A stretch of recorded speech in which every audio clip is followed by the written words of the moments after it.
poverty and other areas. But the National Audit Office has expressed concerns about the system for monitoring aid spending and says there is a danger some decisions might be rushed. So, are we spending too much on foreign aid, and could the money be used better here? Well, joining us now are journalist Nick Ferrari, Amy Dodd from UK Aid, Abhishek Parajuli, a journalist and academic, and Catherine Dixon, a former diplomat and anti-corruption expert.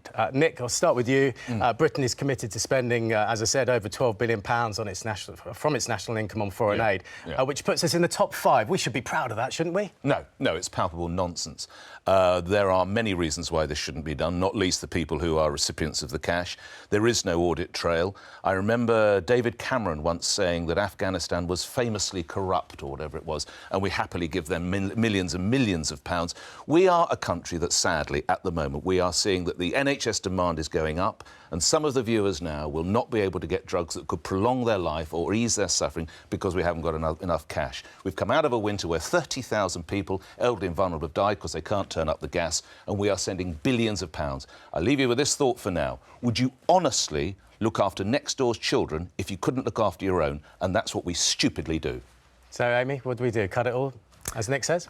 No, I don't think so. And I think some of what you're saying just isn't true. I mean, we do have a very good sense of where the aid budget goes. Absolutely more we could do to make it more effective, and we should always be focused in on that. But I think the idea that we as the British people care about people overseas and we contribute to that is absolutely right. Yes, we work in some of the most difficult and challenging environments in the world. These are really corrupt countries, some of them, aren't they? Well, I think that's true of some of them and it's not of others. But it's also about how we work in those places. Why do we spend money to stop cattle breaking wind? Let Amy speak. We don't just hand over money to governments and just, let's see what happens and just pass it over. We have lots of measures and processes and procedures in place. And in those places where there is more concerns about corruptions or there is more concern about the regime, we work in different ways, generally not directly with the government in the same way. Still no answer. Nick, we'll come back to that little debate in a moment. Abhishek, you grew up in Nepal and you've seen the needs of developing countries. What's your view on our aid budget? Yeah, as you mentioned, I grew up in Nepal, so I see a need for the aid, but the current system just isn't working. Okay. And my take on it is that it actually short-circuits a critical accountability mechanism. We humans are designed to care more about things we pay for versus things we get for free. And when the UK government is the one spending on essential services in these countries, the citizens don't demand as much from it. The politicians care more about what the British politicians are telling them instead of their own citizens. And so the problem is that this accountability mechanisms that is key has been short-circuited. But I don't think the answer is that you cut all aid. What I think you need to do is better design the system so that it works with human incentives rather than against it. So what are you saying? I understand the accountability, but what you're saying, poor people need to pay for themselves? I mean, no, these are people who can't afford to pay for their own kids. So the key is, there's a startling statistic out of India. Only about 2% of Indians pay income tax. That's staggering.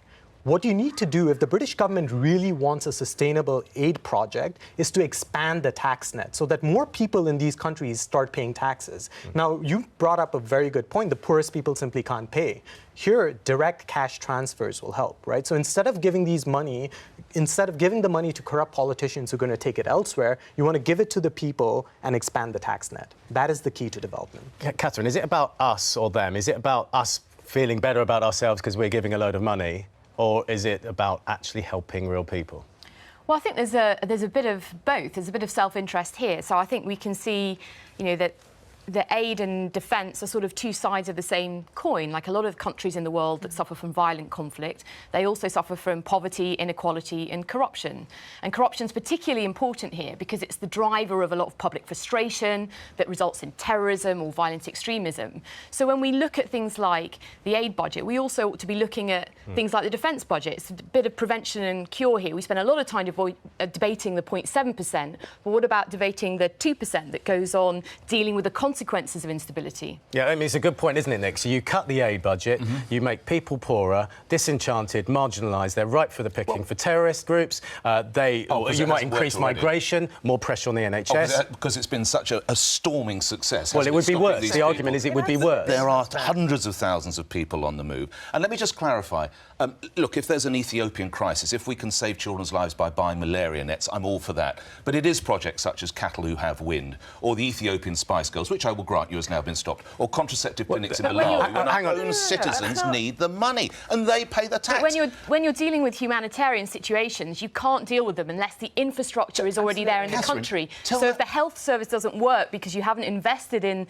making sure that it can function, that it isn't corrupt, then how do you deal with the Ebola crisis when it happens? Nick, quick response to this? Well, tell that to the viewers now who've put in decades of taxes and there's no drugs or they can't pay for their elderly care. It's simply wrong. OK, let's cross to Emma now. You've got an interesting guest. Well, let's bring in Jamil Danish, who's a journalist from Afghanistan who worked as an advisor to the government until 2015 when he was forced to leave for his safety. Jamil, let me ask you, first of all, you grew up in Afghanistan. What difference did you see aid making on the ground? Thank you for having me. To start, I'm a recipient of the aid money myself, a result of what has changed my life from the very beginning.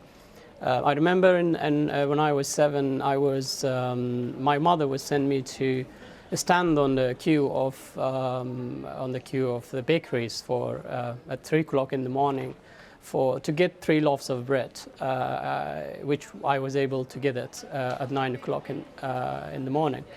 5-6 hours I had to wait from when I was 7. So that continued for 10 years. So the 2001, Afghanistan is a very good example of how the foreign aid is spent, though it was mentioned fantastically corrupt. We should have expected that because Afghanistan has been in continuous conflict for 40 years. And after 2001, prior to 2001, you could imagine that Afghanistan, it was a failed state ruled by terrorists and insurgents. We had zero economic infrastructure, no women participation, 0 women's schools, girls' schools. And 90% of the population were living below poverty line. So the 2001, when the new era started, so these aid money, what changes brought to the country. So those were some of the changes that aid made. You're also talking from a personal perspective there. Yet at the same time, part of your job involved looking after the contracts that awarded aid money. And I know that was challenging, wasn't it, to stop it from getting into the wrong hands. People would be competing for that aid money. So what would you say that needs to be improved there to stop warlords or people who shouldn't be getting those contracts getting them? So it was like, as mentioned in discussion earlier, so there are other alternative mechanisms to avoid that and to reduce the corruption. So obviously, you have got 3-4 political generations coming together now from the communist regime to until now. So you have got the people from the communist regime working for the government, from the Mujahideen time, from the Taliban era, and now the new political generation now. So you would have challenges in all spheres of how these aid monies are spent. The ministry where I live, we had a very, very good program. Still, it's running. It's a UK aid program. It's called CARDF, C-A-R-D-F, Comprehensive Agricultural Rural Development Facility, which is a very perfect example. You could go online on the program. You could see that it changes. The main purpose of the program is how to reduce and eliminate the poppy cultivation around the country. It started, it was in 3 provinces in 2015, and now it's in 13 provinces. So an example there of something that has worked and aid has been deployed properly, and you can check it out. It's so successful. As you say, Jamil Danish, we're going to have to leave it there, thank you. But some examples, Sean, on the ground of Jamil receiving aid himself and also some of the challenges. Emma, thank you. And Nick, you were shaking your head throughout that. When Britain is involved in a military conflict, a country like Afghanistan, don't we have a moral duty to help them until they're back fully on their feet? Well, I think unfortunately, we'd probably still be paying for Germans and Japanese and goodness knows what else. Germany's a completely different example. But there comes a point where, of course, you have to go in and, of course, you have to provide for those people. But it really, programmes like that are not what I'm getting at. It is, which you still respectfully haven't answered, cattle with flatulence in Colombia, or anti-corruption programmes in Kenya, or girls getting contraceptives and coils in Malawi. Why, when our own citizens need the cash? Because absolutely, I think providing young girls with access to information and contraception and smart family planning and creating more options for them, because it makes a difference. So, Nick, you're saying we shouldn't be trying to address gender inequalities in countries where women are in a Well, should we get it right here first? So is that? I mean, no, it's a valid point. I mean, you're happy to spend on starving children in Ethiopia. I've always said that. In the 80s. I have always said that. But programs such as Sean.